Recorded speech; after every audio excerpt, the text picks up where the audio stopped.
Data sufficiency से related fourth example है यहाँ पे, हु अमंग्स श्रेया, ज्योति, पिया and Kajal is the shortest. ठीक है, तो हमें श्रेया, ज्योति, पिया और काजल में से शॉर्टेस्ट बताना है कौन है। इससे रिलेटेड फर्स्ट स्टेटमेंट है Leena is taller than Piya and Piya is taller only than Shreya. ठीक है, और सेकंड स्टेटमेंट है Kajal is taller than Jyoti and Leena is taller than Priya, Shreya is not a tallest. तो हमारे पास यहाँ पर दो स्टेटमेंट दी है और हमें बताना है इन चारों में से कौन शॉर्टेस्ट है। तो स्टार्ट करते हैं। फर्स्ट स्टेटमेंट में लीना इज टॉलर देन पिया, यानी कि जो लीना है वो ग्रेटर देन है पिया के, and Piya is taller only Shreya. सी पिया ही है जो श्रेया से बड़ी है और इसे टॉलर है। तो अब यहाँ पर हमारे पास ओनली वर्ड यूज हुआ है, तो जब भी ओनली वर्ड यूज हो तो यानी कि यहाँ पर जो श्रेया है वो सबसे शॉर्टेस्ट है, तो ये शॉर्टेस्ट पर्सन है यहाँ पर श्रेया।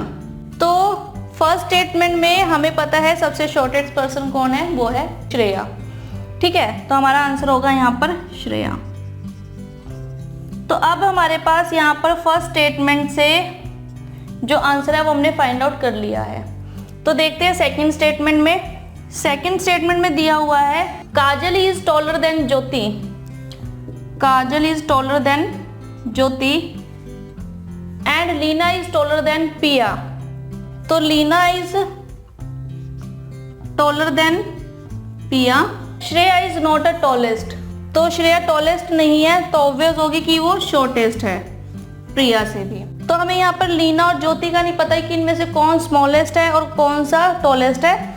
ठीक है, तो हमारे पास यहाँ पर दो तरह से स्टेटमेंट दी हुई है कि काजल जो ज्योति से और लीना से टॉलर है, और जो लीना है वो पिया से टॉलर है, और जो पिया है वो श्रेया से टॉलर है। तो यहाँ पर भी हमारे पास जो आंसर आ रहा है वो आ रहा है सबसे शॉर्टेस्ट है श्रेया। तो यहाँ पर हमारे पास दोनों ही स्टेटमेंट से आंसर फाइंड आउट हुआ है, फर्स्ट स्टेटमेंट से भी और सेकंड स्टेटमेंट में से भी। तो हमारे पास इस क्वेश्चन का आंसर होगा ऑप्शन सी। ठीक है, तो हमारे पास इसका आंसर होगा option C. The data either in statement first alone or in statement second alone are sufficient to answer the question.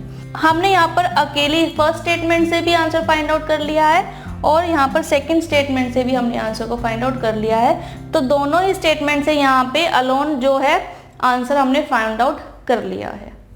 ठीक है, तो अब जो हमारे पास यहाँ पर क्वेश्चन है वो रैंकिंग और ऑर्डरिंग से रिलेटेड है। तो अभी तक हमने क्वेश्चंस में blood relation, circular arrangement, coding and decoding और यहाँ पर रैंकिंग और ऑर्डरिंग से रिलेटेड क्वेश्चन करें।